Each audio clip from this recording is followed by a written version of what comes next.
Hi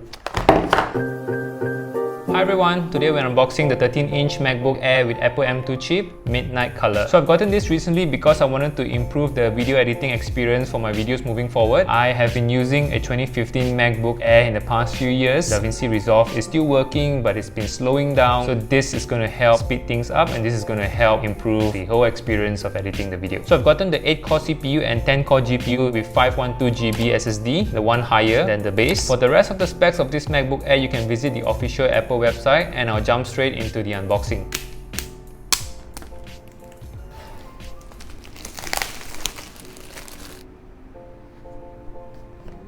Okay, it is covered with a little white semi-transparent plastic. This is super slim.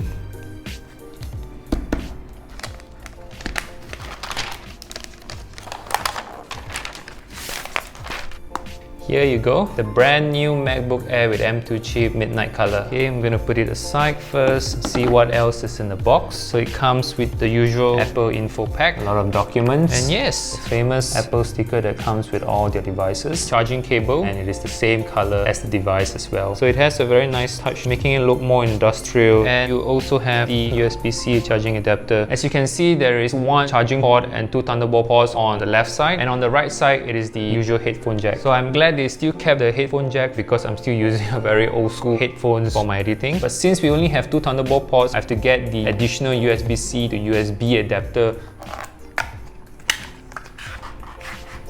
The only two unfortunate things about getting this new MacBook Air is, one, they only have Thunderbolt ports. I have devices that are on USB, a mouse which uses USB, my external storage devices also on USB, hence I need to get the adapter. And secondly, the previous MacBook Air has a SD card reader as well. So for me, I usually record on my iPhone, so it's still easy. I can just use the cable that's given and transfer it using the image capture application that is already built in the MacBook.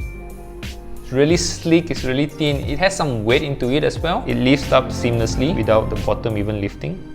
So this is the end of the unboxing video. I'm really looking forward to using it, to editing videos on it, and looking forward to publishing videos from this MacBook itself. If you like what you've just watched, you know what to do. I'll see you in the next one.